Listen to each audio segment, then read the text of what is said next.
सुगंधा और उसकी सास कांता के बीच एक अजीब सी जंग रहती थी।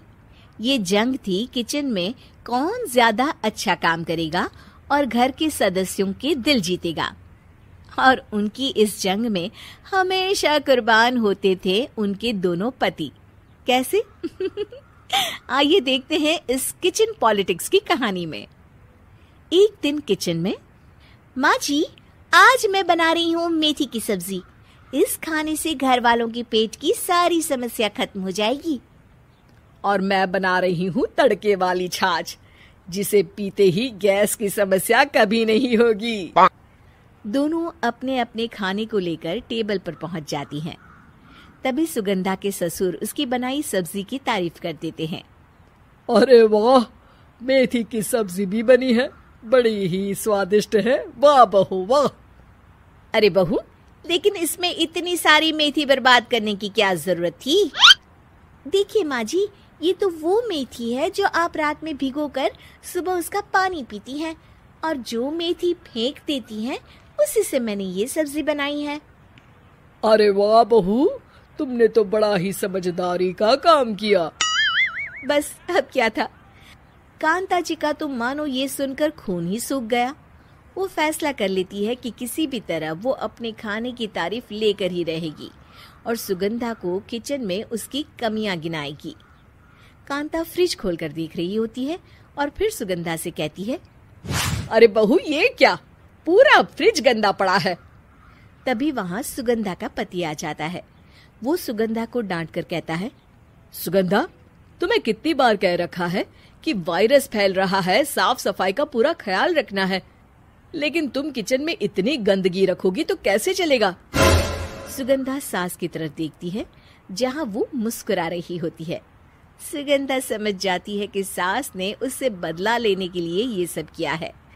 दोनों रात के खाने की तैयारी में लग जाती हैं। दोनों ना एक दूसरे की तरफ देखती हैं और ना ही एक दूसरे से बातें करती हैं। रात को खाने की टेबल पर एक एक कर दोनों कई तरह के अलग अलग व्यंजन टेबल पर लगा देती हैं और अपने अपने पति के पास जाकर खड़ी हो जाती हैं। अरे खाइए जी खाइए, मैंने बड़ी मेहनत से बनाया है। प्लेट में वो खाना डालती हैं। सुगंधा भी दोनों की प्लेट में खाना डालते हुए कहती है, बड़ी ही मेहनत लगी है इस खाने को बनाने में। हाँ, दोनों को ना चाहते हुए भी सारा खाना खाना पड़ता है। कहीं दही तो कहीं मलाई तो कहीं मसाला। और इन सब के बाद दोनों बड़ी ही मुश्किल से अपने कमरे में सोने जाते हैं। लेकिन अगली सुबह सुगंधा का पति चिल्ला रहा होता है, हाय रे, हाय मेरा तो पेट खराब हो गया, हाय माँ बहुत दर्द हो रहा है। तो वहीं कांता के कमरे से भी कुछ ऐसी ही आवाज आने लगती है। हे भगवान, इस सास बहू की लड़ाई हमारी जान लेकर रहेगी। जाओ कोई डॉक्टर को बुला कर लाओ। डॉक्टर आते हैं। दोनों को देखकर कांता और सुगंधा से कहती हैं, देखिए, आप दोनों इन्हें खाने में हल्का ही दीजिएगा।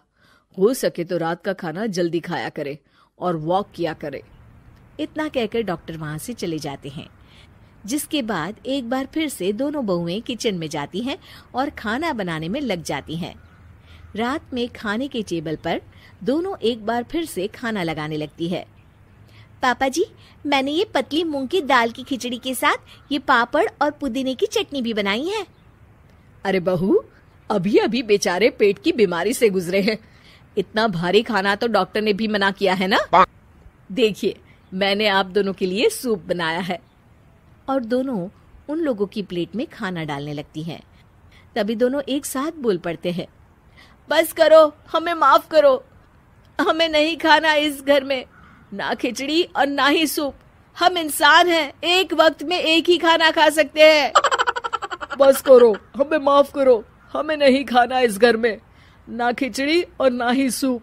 हम इंसान हैं, एक वक्त में एक ही खाना खा सकते हैं।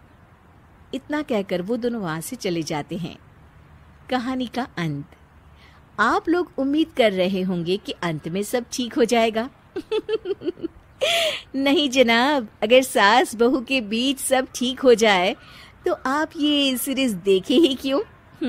तो मजा लीजिए इस चैनल में सास बहू से जुड़ी कहानियों का, क्योंकि ये ऐसा रिश्ता है जिसकी मिठास उसकी खटास में हमेशा ज्यादा ही रहती है।